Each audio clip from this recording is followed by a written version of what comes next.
Ketika kita hendak belajar beribadah, saya mengatakan belajar beribadah dari doa. Belajarlah kita beribadah dari doa.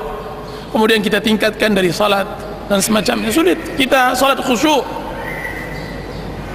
dan dia adalah zaman akhir. Sebagaimana Rasulullah SAW katakan, akan datang nanti di akhir zaman, sebanyak itu orang salat, sebanyak itu pula yang tidak ada yang khusyuk, sebanyak itu pula yang tidak khusyuk. Bagaimana khusyuk? Hati masih kuat ikatannya dengan dunia, dengan harta.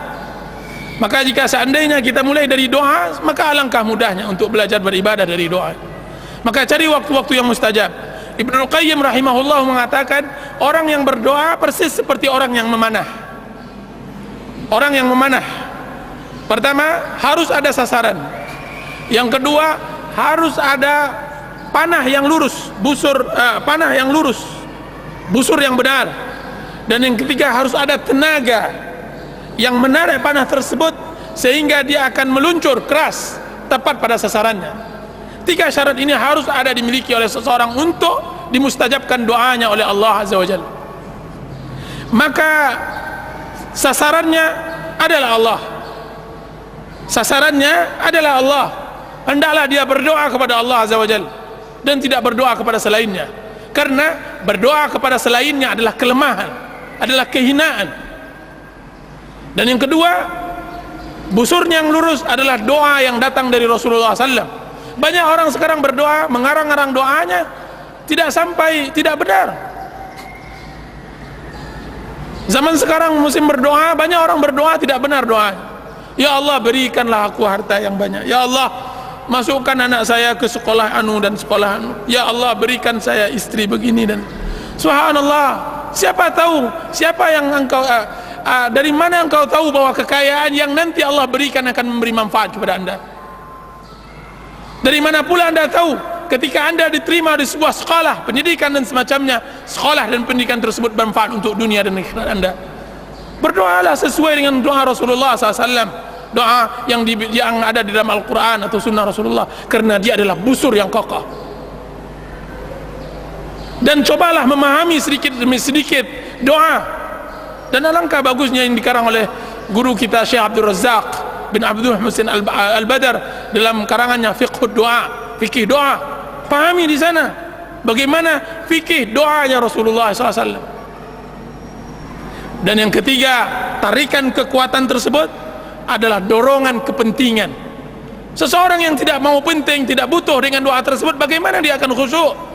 Yang akan bisa dikabulkan oleh Allah Azza wa Jalla benar-benar orang-orang terdesak, orang-orang yang memang sangat membutuhkan, orang-orang yang memang sangat menginginkan terrealisasinya doa yang dia sanjatkan tersebut. Jadi kekuatan itu, apa kata Ibnu Qayyim, tidaklah tercipta tiga syarat ini kecuali Allah Subhanahu wa taala akan kabulkan doanya. Maka Allah akan kabulkan doanya. Bagaimana kalau seandainya tidak dia dapatkan pengaruh pengkabulan itu? Maka kita katakan Allah memberikan tiga pahala, tiga keutamaan bagi orang yang berdoa. Kalau Allah tidak kabulkan, berarti Allah jauhkan musibah setimpal dengan doa yang dia lakukan tersebut. Misalnya,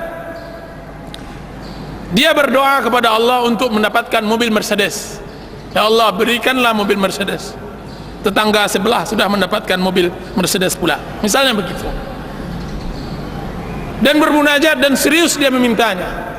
Seorang mukmin kalau tidak dikabulkan, wah, udah 10 tahun saya berdoa Ustaz untuk mendapatkan mobil Mercedes.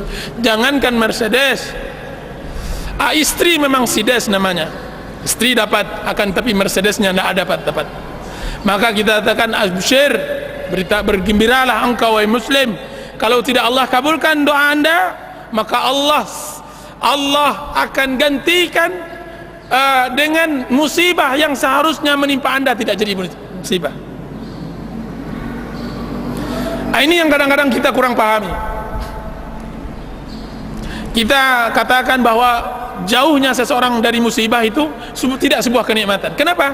Karena kita tidak pernah menghayati. Saya punya kawan, dia mengatakan begini, apa katanya? Alhamdulillah, barusan dia baru balik dari kendaraan motornya. Qadarullah Ustaz, 1 1 senti lagi kalau seandainya saya tidak kuat-kuat pegang. Saya kebetulan ingin mendahului sebuah truk. Tiba-tiba di depan saya truk pengangkat motor yang panjang itu lewat dengan kecepatan kuat, cepat. Kemudian kata dia hanya sejengkal, tidak 1 senti. Kalau seandainya dia tidak kokoh memegang stang motornya, mungkin saya sudah di rumah sakit. Kalaupun saya hidup maka akan keluar 60 juta insyaallah ta'ala. Sekarang alhamdulillah saya selamat. Kita kadang-kadang kurang mensyukuri nikmat 60 juta yang baru diberikan oleh Allah Azza wa Jalla. Dengan apa? Dengan diselamatkan oleh Allah Azza wa Jalla dari musibah tersebut. Anda baru dapatkan uang 60 juta diberikan oleh Allah Azza wa Jalla. Dari mana itu? Qadarullah, mungkin dari doa yang kita inginkan. Tender yang seharusnya pecah 60 juta cair, kiranya tidak cair-cair juga. Kiranya 60 juta yang itu. Istri bersama anak-anak berangkat, kita di rumah, tiba-tiba dia menelpon, alhamdulillah Bi, helmnya pecah tapi alhamdulillah sehat. Kalau seandainya kena kepalanya pecah, berapa dia harus membiayai istrinya untuk mengembalikan kepala istrinya tersebut. Subhanallah. Jadi dijauhkan dari musibah adalah sebuah kenikmatan yang harus kita syukuri. Jadi berdoa kepada Allah dengan 3 syarat tersebut, mudah-mudahan kita bisa syarah